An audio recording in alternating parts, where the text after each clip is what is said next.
Have prayer. It's past time to start, so let's pray. Father in heaven, praise be to your name.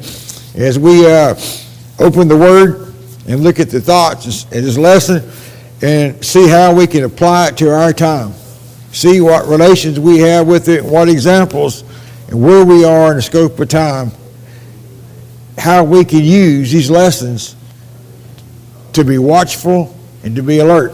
Because Jesus told us in Mark 13, watch, therefore I tell you, watch. And so we are commanded to watch and be alert. And so teach us for your name's sake. In Jesus' name, amen.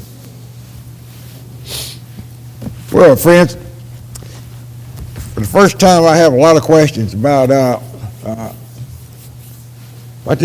this study we had. My biggest thing is, question I can't get past is, why did they not go home? When they had the chance to go home, the exiles under Cyrus, they went. And then under Xerxes, there was a command to go home, and yet they didn't go home. They stayed. Esther would have been born there. Mordecai, I don't know how old he was, but he was probably getting up in age. And that would have been 70 years. So if he had been there, and originally he would have been an old man. He'd be around 90 if he had been. So he may have been born there too. I do not know. I didn't go too super deep into the details on all that. But why do you think they didn't go home when they had the chance? It was Jerusalem, the city, the place for where the Jews or the Israelites came from. They were dragged out of there by the king of Babylon and brought there for exile, and then they were given an opportunity to go back. Cyrus says the Lord has decreed that I build him a house. The prophet was trying to get them to go. and and they didn't. It's just puzzled me. I can't get past it. Why? But nonetheless, because had Mordecai gone home, Haman wouldn't have met Mordecai. He wouldn't have been belligerent wanting to kill him because he wouldn't bow to him, and this story wouldn't have happened. Well, you know, there's a thing too. Haman is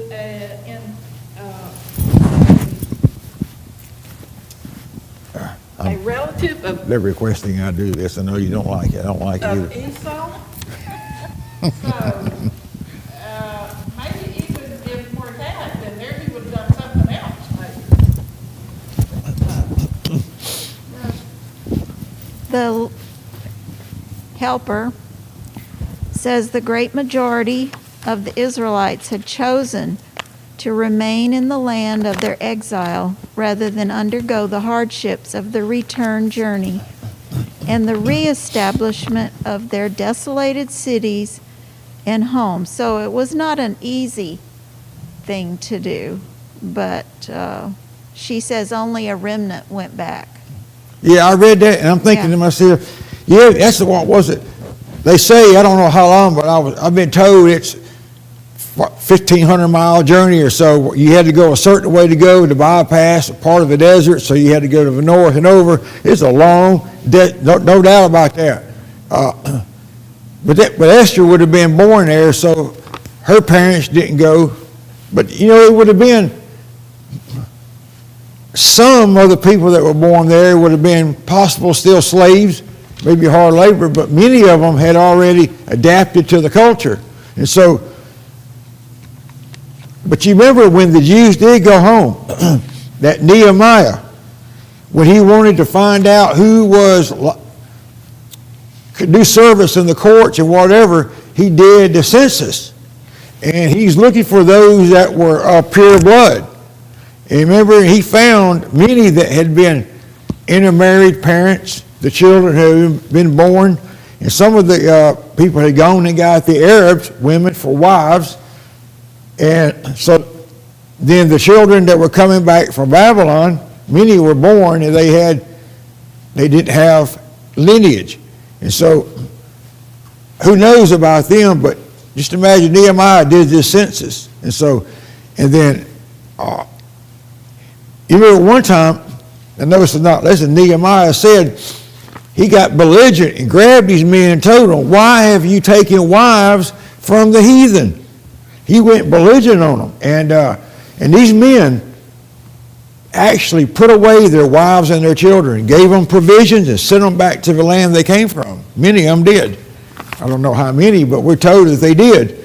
And so he was cleaning house. So Let me ask you, I don't remember, but doesn't Nehemiah go back after all this? Doesn't he go back? he does, yes. He goes back. He's part of the building the wall. No. He does that, but then doesn't he go back? I think he does, but he comes He back. doesn't stay. He made the journey back, I believe, when he came back, though, to Jerusalem and stayed. He had a job, Yes. and he had been given permission, Yes, he was given permission, yes. to go, but I think they expected him to come back. But you remember, though, at one time, the Bible says they had a sword in one hand, and they were laying mortar to protect themselves. Trying against them. And it was basically some of their own people coming against them, but they had already crossed lineage and gotten older. But yeah, here you are, you're a brick mason, you're laying stone, you got to have a weapon in your hand, because any minute somebody could rise up against you. And they did it, and they fought. And it's just amazing stories. So how do we apply all this to who we are today? There's one thing in there that I did find that something I think should be very important is fasting and prayer is mentioned several times, fasting and prayer. And we find a lot of relation to that. And over the past few years, 10 years, I haven't fasted much at all. There's at one time I did. But I just haven't. But to reading the story, I'm realizing that there's a great importance to this. Great importance, making a sacrifice. You remember, jumping ahead, but one time David he wanted to go and make a sacrifice, and I forgot the guy's name. He went to buy his threshing floor. He went to buy it, and he told the guy, he said, I'll pay you so much for it, because he wanted to build an altar. And the guy says, no, I will give it to you, and here's an oxen, and here's all the wood for your altar. And David said, no. He said, how can I sacrifice to God without it costing me something? See, that was very important. So think about it. Fasting, it costs us a little bit of pain in our stomach, a little bit of getting past our hunger. It's kind of a...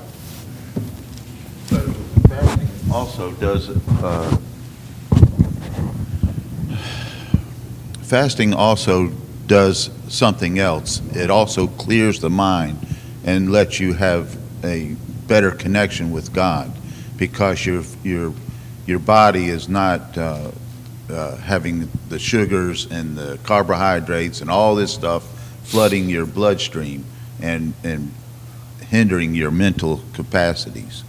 Your spiritual powers are enhanced by the lack of heavy foods or fancy foods, as she says. Agreed, no doubt agreed. But it's something that should be part of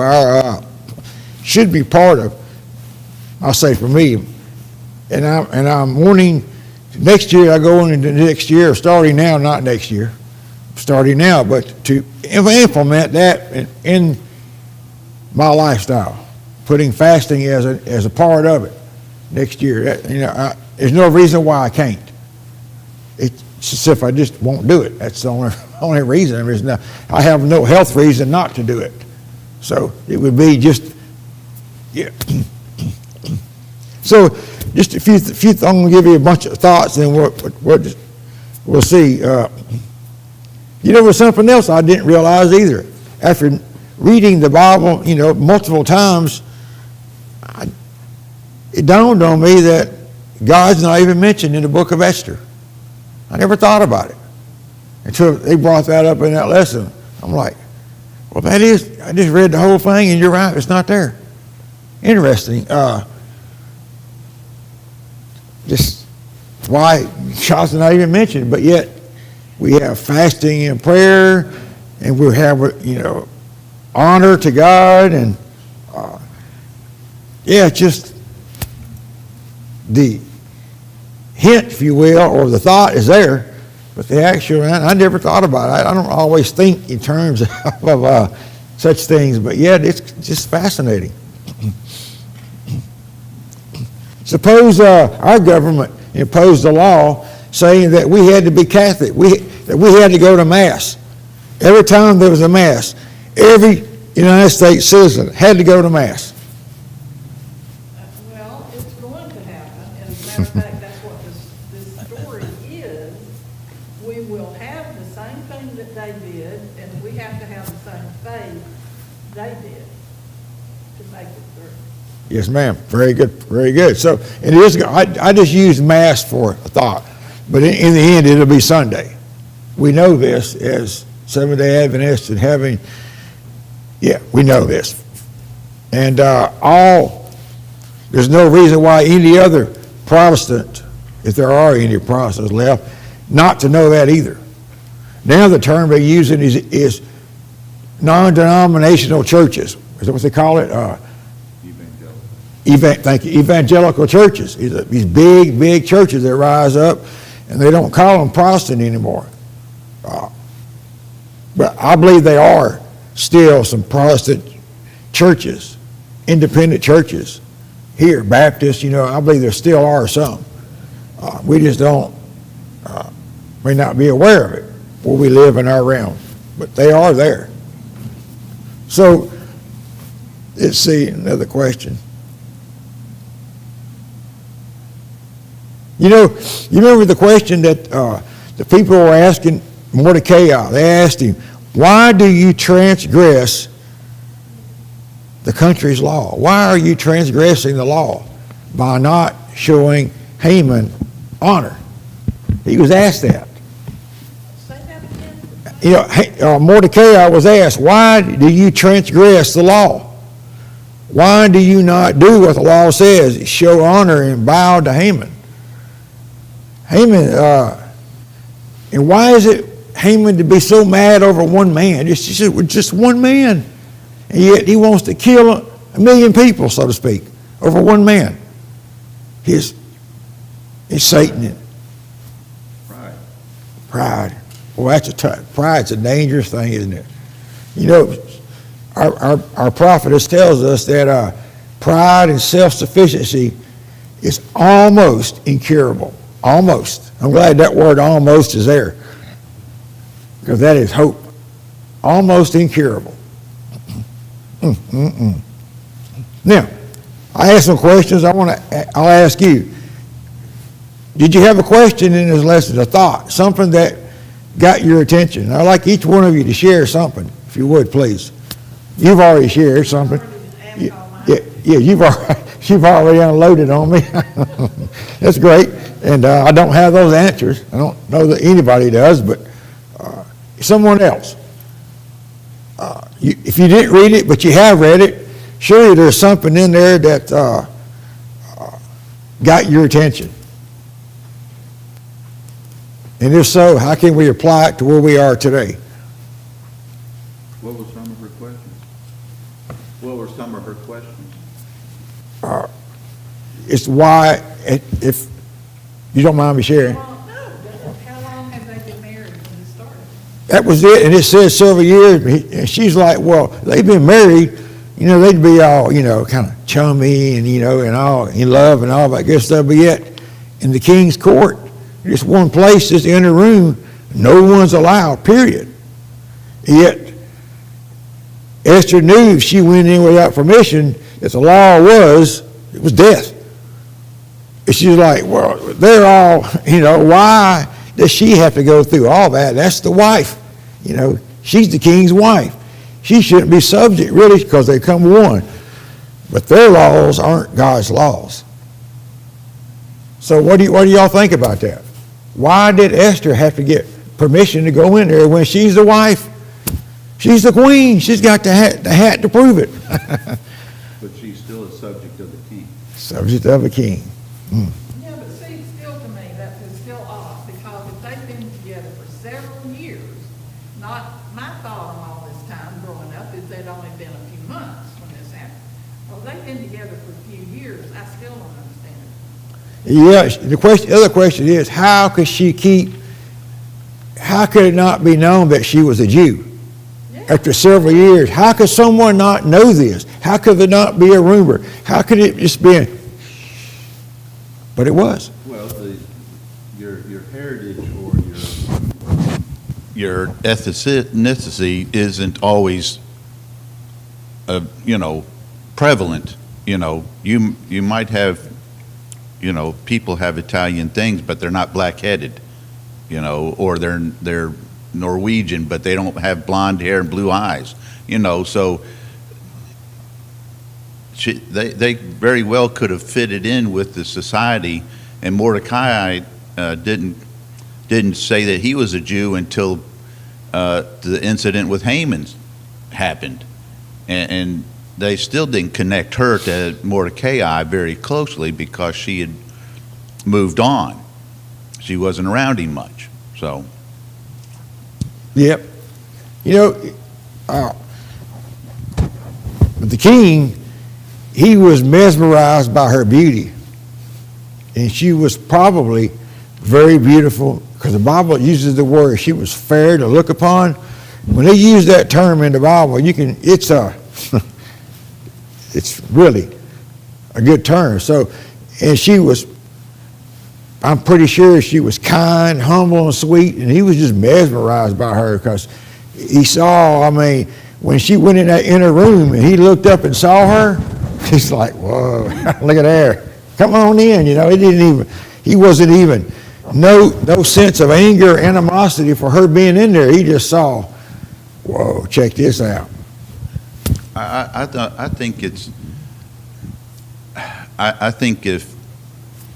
think she had more inner beauty than outer. She was stunning, as you would say, but what really clinches it is that she was kind-hearted and lovable and had a good nature about her. A lot of women might be beautiful on the outside, but you can't stand to be around them. I don't mean to laugh. It just but that's the truth. There's a lot of men that are good looking, but they're jerks. So the inward beauty only enhances the outward beauty, and I think Esther was the culmination or the complete package, as you would say. And when you have that, you love someone more because it's just not the outward, it's the connection that you have with someone that has the inner qualities that you are looking for. Did you have something? I do. You asked about thoughts on this lesson. What I got from it was there is a story here, but they start with the memory verse. Which is, I will give you as a light to the nations, that my salvation may reach to the end of the earth. And they're using that text to show how Esther and Mordecai, even though they didn't go back to Jerusalem, whatever their circumstances, God used them to be a witness for these people. And the end of the story is there were people that were converted. Yes, we were going there soon. Very good. I didn't understand it, but the quotes that they used in the Ellen G. White notes on page 83, it's about character development. The top paragraph, God in His great love is seeking to develop in us the precious graces of His Spirit. And other things. I never heard it put this way, down below under Sunday. God proves His people in this world. This is the fitting up place to appear in His presence. We get ready to be in His presence. Yep, and that means that this world is going to go through, we're told that the story of Mordecai and Ahasuerus or Xerxes is applicable for us for the end times. You think about it. We discussed this last night. You're right there, Suzanne. In the end, people, it says they feared and became the Jews. But these were people that, think about it, They saw that in the God of Israel, there's power, there's victory, and there's something totally different than what we have. And many became of the remnant, if you will. We could say Jews, but we could say they joined the remnant. And now that's amazing, because that's going to be applicable to the last days. Many are going to come out of Babylon, and they're going to see the truth, and they're going to join ranks with the remnant. And who are the remnant? Revelation 12:17. Who can tell me what it says? Have the faith of Jesus and the faith of me. Yes. Here they have the commandments and the faith of Jesus. So in the end, that will be it. So that's the exciting part. Think about it, that you know in the end, God is going to draw.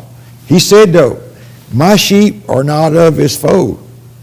And they will hear my voice, and they will come. But we're also told, tragically, must be told, tragically, many that are in the remnant will leave. They will give up all that they had stood for and join ranks with the Sunday movement. And they will be the ones making the loudest cry against Sabbath keepers.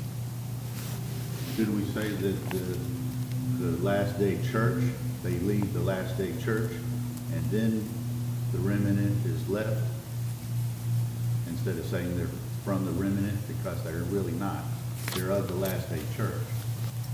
Oh, yeah. Y'all hear what he said? Do y'all agree with him? Yes. Yeah. Point taken. I didn't say it that way, but yeah. No, I'm not trying to. No, appreciate you. I think that's a clarification we need to make, because the remnant is the leftover from the bigger piece. And the bigger piece right now is the church that believes such and such. And then the others who come into and become the remnant that is the faithful and that have received and claim the truth at the very end before the second coming. And I think we need to make a distinction so that people aren't confused that, oh, I'm part of the remnant, but they're going to leave. No, you're not part of you're a part of the last day church. They are members of a movement. They are in a movement right now that they will abandon. Right. Yeah, point taken. I agree, because thank you for that clarification, because I agree with you 100%. Everybody in this room does agree with you on that. Isn't that the latter day? The latter days is, that's what the latter day, they will be coming in and others will be leaving. It's That's the same right. thing. The latter days. Yeah. And we are soon. And if we are faithful and we stand firm and we receive that seal, we will see that with gladness of heart, not anger of heart. Why all this? It's going to be joyful. See, I don't necessarily believe that, for example, in the end, this church is going to be filled up. These other churches out there that you see, a Baptist, Methodist, they'll be full of remnant people. They will accept that message where they are in their churches. You've heard stories where some years ago a church up in Huntsville had read one of Danny Sheldon's books or something, and the pastor told him he could no longer be their pastor because he was convinced that he was worshiping on the wrong day. And the church got on board. The members got on board with him and studying and realized they were wrong. So they are there worshiping on the Sabbath today, whether they've overcome their dispensationalism or their save the dead stuff, I don't know. But they did come to one conclusion, that Saturday was the Sabbath day and they were worshiping on the wrong day. That's great. That's a great start. First step. First step. So anyone else? Well, I was just thinking of what we were talking about last night, about the Pope and his new beliefs. Blessings. Yeah. Well, there are people that are leaving different churches because of that. So I'm praying that they are people that have the true heart with God, and they will go to where the right and the truth is. And we just pray for them, because there are people that are leaving that. Yeah, the traditional, some of the traditional Catholics are standing up saying, this ain't right. And there's no way that he has the authority to do this. And yet, they haven't broke ranks yet, but Gary. Yeah, but back to the review, we talked about, why was the king not aware that Esther was Jewish? So, we talk about the outward appearance, but it's, back in that time frame, there were a lot of worship of many gods, and that was very much entwined with the government and the leaders of the kings. So it makes me wonder, why was how was it not known? Because I don't know that specifically states that she didn't worship other gods, but I'm making an assumption here a little bit. But if she wasn't involved in the quote-unquote regular cultural worship that went on during that time frame, why do we not know that was an indicator to her? And then it makes me think that Mordecai specifically stood against false worship, and then she didn't come into play really until he did it first. So it's kind of the seen and the unseen that comes into play from this. Yeah, you would think that when they were going and investigating, finding women, looking for women of great beauty and fairness, that they would have somehow crossed her culture line, whatever, but I guess God hid that for a reason. Well, she says that there's the house of women, so it wasn't like they were intermingled with the king's residence and stuff until they were called. They were in their own, if you want to call it a monastery or whatever you want to call it. Wasn't it for a year? 1 year she had to be, one year she had to be trained and groomed. They had to put all the ointment in your skin, had to be fair, you had to be soft. I mean, they went through all this for a year. Well, let me ask you something. See, if they were, I hadn't thought of that, but when they go out to get the women, then how would they not have known who was Jewish and who wasn't? I mean, if you're Jewish, you can't just look at somebody and say, oh, you're a Jew, just by the way you look. It's what you do.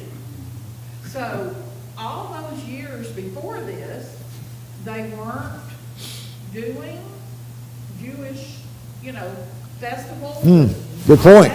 That they could not. So where in their heart were they if they weren't doing that? Maybe they weren't. Let's not say that the Jews weren't doing what they were doing. When the king decrees to find fair maidens, he don't really care what religion you are. Yeah, It's lost, and she might not have been able to practice when she was preparing for the day for that year. She might not have been able to practice, but to have prayer. There's all kinds of circumstances where you can't sometimes do what you want to do. But I'm just, that's the way I think about it. Well, what do you think, jumping around, what do you think about this? Haman, when Esther reveals to the king Haman's plot to kill the Jews, and he wasn't too upset until Esther said, I am a Jew. Then the king began to boil. So the king goes out into the garden to think, right? He's mad. And what does Haman do? He sealed his doom. What did he do? He fell upon her couch. Evidently, he was real close to her, or he was begging for his life. Yeah. It was when he knew that evil was to plot against him, and he went to the extreme, I'm going to do whatever it takes to plead for my life, whether he tripped and fell or whatever the case may be. When the king came back from the garden, and I like this about the king because he went and tried to think it out. That's a good thing. That's a quality. And don't just, knee-jerk responses, that gets you in trouble. But, he went out, he tried to think it through, and then comes back, and Haman has fallen upon her, and, that was about the worst insult you could make to a king. This is my wife, this is my queen, and you're gonna insult it by doing this? That locks you in. Had he stayed where he was in his chair and froze and thinking, uh-oh, he might not have got hung right away. I don't know. We don't know. All I know is that, Well, this is when the chamberlains came in and said, behold, the gallows in which this man who's done good for you, Mordecai, has revealed these two men who tried to plot against your life. And he's been looking after you. And this is kind of result, this man wants to go and hang. And, quickly. But I think you need to think a little bit past this. And the sons weren't just killed, the 10 sons weren't just killed immediately with their father. I think there may be a little bit of rumbling going on. And we can just guess this or surmise this, but that's why they got thrown in the pot as well, because we're going to get rid of the whole seat. And that wasn't an uncommon thing back in those days, whether it was the animals and the entire crew, take them all the way out. well, think about it, Esther says, she comes in, and the king's like, I hear the reports, what's going on in the kingdom. I hear 500 people are dead around here. Is there anything else you'd like to have, Esther? She goes, oh yeah, by the way, I want to see Haman's 10 sons hanging on a tree. No problem. What else would you like? And the king was like, But she petitioned him in tears. That Yes, wasn't yes. by a casual thing. She pled with him. I mean, this came from earnest wishing, and said with tears. Yeah, This wasn't just another idea. This was something she had thought about. and just think, 10 sons can revel up a little bit of revenge if not taken care of. you remember the story of Achan? Achan committed a sin, Bible says, but what happened to his family when it was revealed and all over? And everything he had was become a dunghill, burned. But the thing is, his family were culprits. They knew what he had done and didn't speak up. They were accomplices. So, and the Bible tells us that Haman went back and would bring his friends in, share with them what was going on, how the king had made him great. Then he went back and he shared with them what happened with Mordecai and He came in with prayed him around on a horse. He was ashamed. He had his head covered. Yep, and he went and shared all that. You don't think his family wasn't sympathetic toward him? Sure they were. It doesn't mention, but His wife told him, "You're on the downward slope." She said it right there. It's in the Bible. so there's so many things in this story, thoughts that. But in the end, the only thing I can tell you is that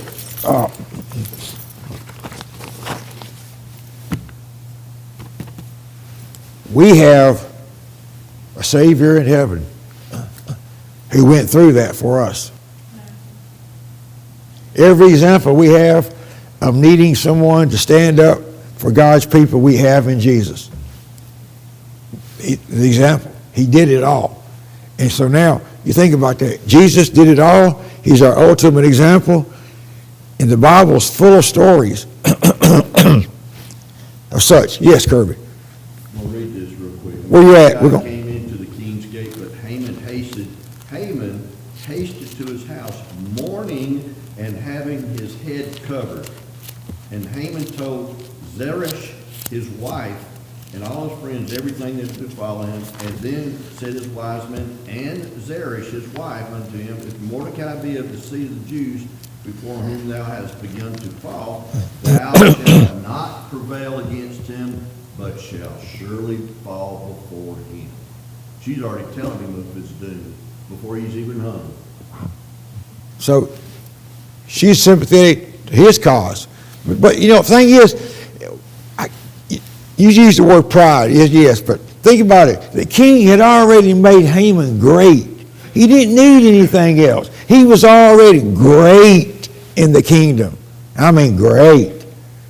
Promoted up there. And yet, because of his stupidity, Mordecai got that spot. And we got some examples in the Bible. Look at Joseph. And look at Daniel. When Cyrus and them marched in the city and killed Belteshazzar, you know, in a split second, Daniel was king of that empire for a moment because he was made second in command or third in command or second. Anyway, for a split moment, he was the one standing there. And he was like, God protected him. because it's a story, this is not a lesson, there's a story about Cyrus. Cyrus, there's an Adventist guy named, what's his name? He's an archaeologist, a very humble man. He's on Amazing Discoveries. Oh, what's his name? He did a story about Cyrus. Cyrus knew from childhood the stories about him. He knew because he had been taught and been trained. And the Babylonians spent years trying to track him down and find the lineage and kill him because they had heard of the stories written in the Word, the Chronicles, if you will. It's just like, imagine you can't sleep. Oh, you wake up, go get the scribe, let him read some Chronicles, and lo and behold, he just happens to fall on the deed of Mordecai. Coincidence? No. No. That's No. God. I mean, he's like, wait a minute. Did we do anything for this guy? No, king, nothing was done for him. We're going to change that. I mean, what a king. Think about it. He had to. Did the king know he was a Jew? I don't know. But all I know is he saved the king's life. But what is the odds of them just happening to open up the Chronicles to that particular incident, story? But you know, can you imagine Haman parading Mordecai around? Just think about it. He's got the horse, and Mordecai's on the horse. He's wearing the crown. He's got the purple robe on, and Haman is having to escort him around. Boy, you talk about. Well, if you compare this to Nebuchadnezzar built his pride up, and then he was humbled. He was cut down. Haman had pride up to a certain limit, and the Lord tried to cut his pride by escorting things, but it didn't cut his pride enough. He avenged his and wanted to be exalted above Mordecai even more. You see, the two differences, when God does things to change our hearts and minds, either we accept the humbling or we accept the trial and humble ourselves, or we turn a hard heart like Pharaoh did. And so you can see that God is trying to bring him a little bit. And like he said, his wise men and his household tried to bring him back in, you know. And so the Lord's working with it, with even the wicked men of the Bible. And same thing with Judas. He worked with Judas. He tried to get him to change, but he wouldn't change because he was still greedy and wanted a position. You know, and so thank goodness that Nebuchadnezzar gives us an example of a changed heart that was done by trial and by, what do you want to say, fortune. And I think that's where we can draw a lesson out of this, is that we can continue to build ourselves up, or we can continue to take the lessons of faith Amen. and trials and build our character to where we can be acceptable to the Lord. Agreed. And, you know, we could take this all the way back to the kingdom of heaven when Lucifer began his march in pride, that how God worked with him. Then the angels did. They worked with him, tried to bring him around, rally with him. But his pride just got stronger and stronger. And yet there was no sin that we know of. And yet he had, and it just baffles the mind. How could, well, I don't know, how could, he's like the highest in the kingdom. You know, he's right next to the throne, walking in the fire, stones. And yet, He's he perfect, wants to be above that. but he's perfect. How does a perfect being, and you can't imagine? The mystery of iniquity. That's right. It's the mystery of iniquity. And I don't know that eternity is enough time to understand that. I don't know if I could ever understand. I don't know. I don't know about you. Maybe y'all could understand it, but I just can't comprehend such a thing. But yet it's Not in this state, not in our imperfection. Yeah, but we take it by faith, and that's what makes it counted to us, is by taking it by faith. We take it by faith that God said it, this is what happened, and we believe it. And that God told Abraham, obedience was counted to him as a what? Righteousness. So it's amazing when you look at a story and you see in the Bible how many examples. You know, God is so detailed. You look at the names and the people, who they were from, their lineage is all spelled out for us. Like, for example, Luke, was it chapter 2, where it says, in the 15th year of the reign of Tiberius Caesar. Well, that was put there for a reason. Now we can go back and find the times and dates of the Messiah.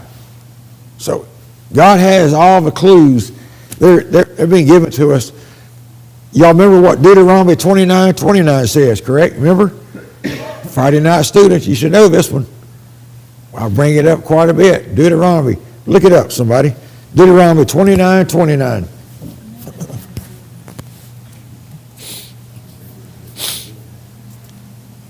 It will stop us from going where we don't need to go. When you find it, The secret things belong unto the Lord our God, but those things which are revealed belong unto us and to our children forever, that we may do all the words of the law, of this law. what God has not given us to know, is not given to us to know. We shouldn't meddle, because meddling will get you in trouble. The secret things belong unto the Lord. I had a message years ago. Does God have secrets? And I think it was at Pell City, and it kind of stumps you for a minute when you don't think about it. No, God's open, but no, the Bible says very clearly, the secret things belong to God. What they are, He's revealed to us more than we can even comprehend. Look at the disciples. They were standing next to God Himself. Look what they couldn't understand. They couldn't understand that this was a heavenly situation, not an earthly situation. That Jesus is not here to put down the Roman Empire. Of course, where we are today, modern day papacy, Rome, He will put down, no doubt about that, forever. So Babylon is fallen, and so that is the cry of a second angel. And so what follows that next? When Babylon is fallen, what's next? Mark of the beast. And what does that mean? It means basically, who will you worship when the heat is turned on? Who are you going to worship? Who are you going to stand with? Who will be your confidence under duress? And anyone in this room that says you'll know what you're doing, you don't. And if you try to fool yourself, we're going to get in trouble because we don't know. I would like to say I know, but I can't, because I've never been in that situation. I've never been under heavy duress to make a decision. Have any of y'all ever been that way? Been under the gun? I read a story that this lady, her car breaks down, and it's raining, and she has a small child with her, and she's walking down the road, and two men in a truck, and they've been drinking, want to pick her up, and she says, no, I'm not going to endanger myself or my child and so forth. But under other situations, when you are desperate, you might get in the truck. It depends on desperation. You might not do rational things when you are in a desperate situation. And when you're put to the test, you will do things that you don't think that you would do normally. And so that was the lesson from that story, is that we don't know until we're under, like you said, the duress or under, I forgot the other. Under fire. Well, yeah, under fire, but desperation. And until we're in the desperate situation, we don't know how we're gonna. Well, Esther walked into that. She stepped right into that, not knowing what the law was. And she knew that anyone caught in there without permission, dead. It's just the way it was. She knew it. And so she knew, if I perish, I perish. But she wasn't there just for her own life. The king loved her. She could have survived that, no problem. She was there because she was not thinking of herself. She was thinking of her people also. And think about it. I don't know how many Jews were left in there, but I would suspect that there were many born there who weren't true bloodline, but there's a lot of people there. And I don't know. All I know is she put herself, she stepped into that intentionally, but not for her own life, because she could have avoided that and been free. But no, she loved God, and she knew what righteousness was. And it also, you remember when the story of Hananiah, Azariah, and Mishael, when they were brought out of that furnace, that just blows my mind. I mean, it's so hot that from here to that door would probably scorch you, just figure of speech. And they come out. And what does Nebuchadnezzar say? He says, anybody that defies their God shall be cut into pieces, and their houses made a dunghill. But that's another example of certain death, not to bow before the statue and the thing. They knew what was waiting for them. That furnace was sitting there, and they could probably see those furnaces. And then he made them 10 times hotter. 7. Or 7 times hotter after they denied him face to face. You know, to stand there and see the furnaces and tell the king that's controlling your life, you ain't gonna bow. I mean, that's. I like what they said. I know this is not part of your traditional teaching lesson here, but think about it. They said, "O king, there's no need in you playing the music. There's no need in any more pomp. There's no need for any more words. We're not going to bow down to your God. O king, we're not going to do it. You don't have to waste your time playing that music and going through that again. We've made our mind up." You know, that's standing under fire. How many stories do we have during the Dark Ages of cultures, the Huguenots, the Waldensians, the Albigenses, stood firm and were died? How many stories have you read where people stood in the arena while people were gambling and betting on, waiting for you to be tore up? I mean, I could not enjoy. I couldn't enjoy a theater like that. Yet, turn on Hollywood and do the same thing. Well, I think of Desmond Doss. Huh? I think of Oh, Desmond yes. Doss standing in front of the lieutenant or the captain, grabbed his gun and letting it hit the ground. You know, he was facing jail. He was facing Man. this, court-martial. That's right.